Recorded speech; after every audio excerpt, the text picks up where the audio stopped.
আপনারা দেখছেন খবর এখন বাংলা। যা সত্য তাই বলি, সত্য খবর আপনাদের সামনে। আজ বাদুড়িয়া বিধানসভায় উপস্থিত হয়েছেন বসিরহাট লোকসভার বিজেপি প্রার্থী রেখা পাত্র এবং উপস্থিত হচ্ছেন বিজেপি দলনেতা শুভেন্দু অধিকারী। আমরা সরাসরি শুনে নেব শুভেন্দু অধিকারী কি বলছেন এবং বসিরহাট লোকসভা বিজেপি প্রার্থী রেখা পাত্র কি বলছেন।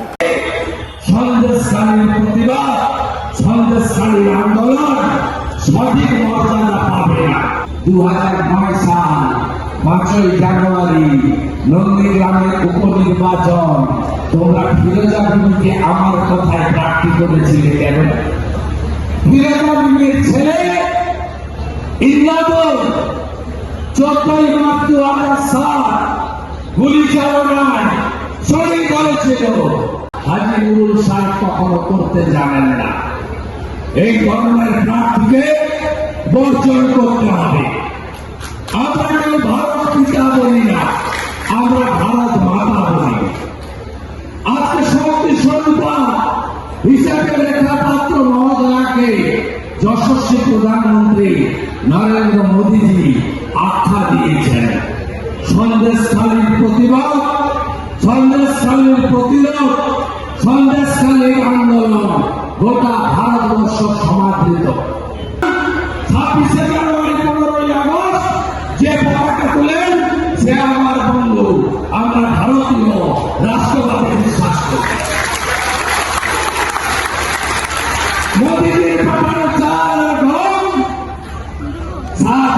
বাংলাদেশের সাতক্ষীরায় পাঠাবে আর আপনাকে পচা পোকা চাল খাওয়াবে জ্যোতিপ্রিয় মল্লিক বালু।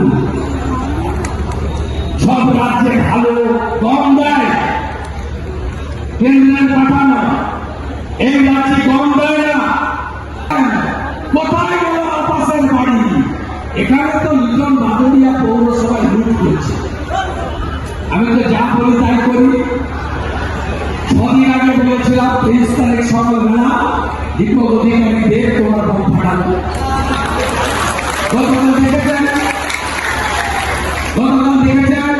গরু বাজারে কত টাকা নিয়ে সিনেমা করেছে করে দিয়েছি, আইফোন কিনেছে বলে দিয়েছি, ঘড়ি কিনেছে বলে দিয়েছি, কত দিয়ে আর লিটন 9.5 কোটি টাকা পৌরসভা থেকে সরিয়েছে। কারো টাকা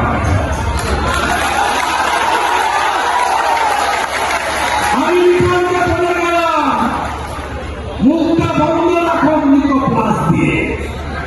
বিজেপির সঙ্গে সম্পর্ক বাড়ান ভয়াবহ দিন আসছে আপনার জন্য। আমি একটাকেও ছাড়ব না। আমি সন্দেশখালী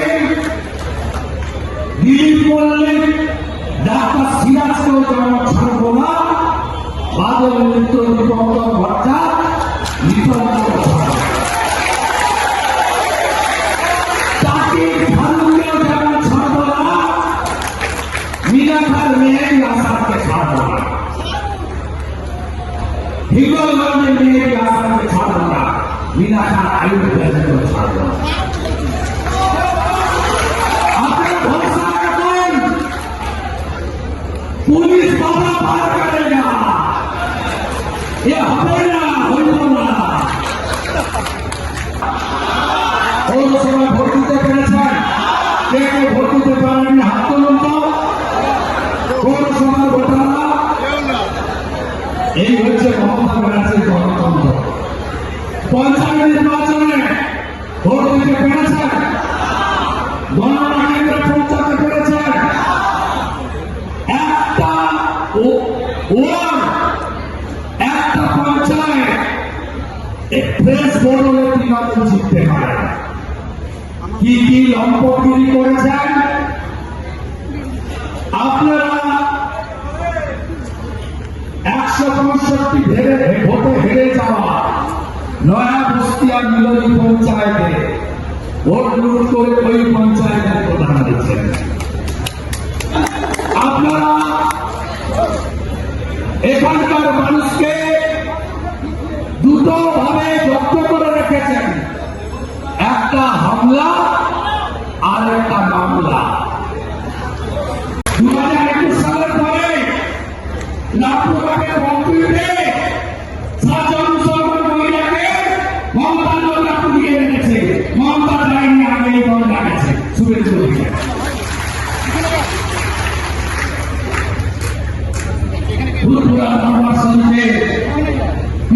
সাহেবের বাড়ির ছেলে নওশাদ সিদ্দিকীর টুপিটা ধরে কলকাতার রাস্তায় কেন্দ্রীয় পুলিশ টানেনি, মমতার পুলিশ ধরে ফেলেছে, 39 দিন জেল খাটিয়েছে। দরকারি দেখাচ্ছে কয়েকদিন আগে গভর্নমেন্ট দিচ্ছে একটা পাকা বাড়ি ভেঙে পড়ে গেল পুকুরের ভিতরে বেআইনি বাড়ি। হীরা রাখিদের উপর চাপা পড়েনি, ঝাঁসি কলের উপর চাপা পড়েনি, এরা বনলোক মুসলমান। শাহজাহানের মতো লুট করে কোটি কোটি টাকা করেছে লিটনের মতো। 12 লাখ কোটি মুসলমান চাপা পড়েছে। মোদীজির স্লোগান সবকা সাথ, সবকা বিকাশ, সবকা বিশ্বাস, সবকা প্রয়াস, তার 175টা স্কিম জনগণের জন্য, বহুজন সুভাষ, বহুজন অন্যায়।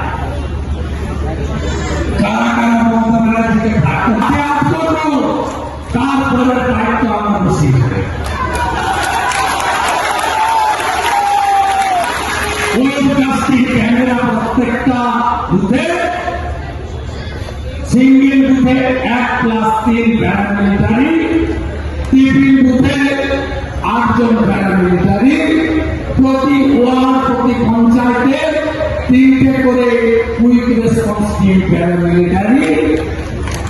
অবাধে ভোট হবে, নিজের ভোট নিজে নেবেন। একটা কাজ করতে পারে, মিথ্যা মামলা, সতর্ক থাকবে।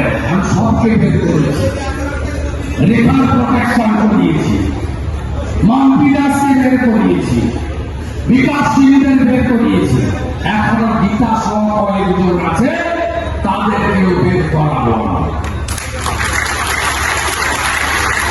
আমার যুবকদের ভাইরা গ্রামে ওনারা সতর্ক থাকবেন, পুলিশ এলে হুইসেল বাজাবেন।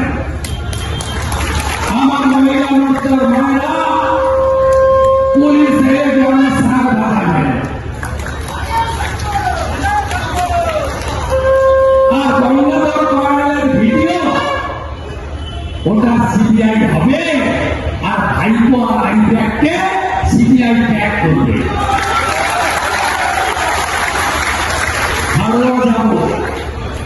সকালবেলা একজন বলছিল খালি কিছু মহিলা জমা করেছে, করবে আলো পতাকা দেখানোর জন্য।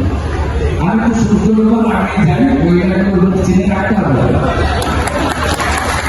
খালেককে তো উল্টো করে ঝুলিয়ে সেটা করতে হবে। কৃষ্ণ ছিল না, চড়া চড়া ভাটের আওয়াজ, গুরু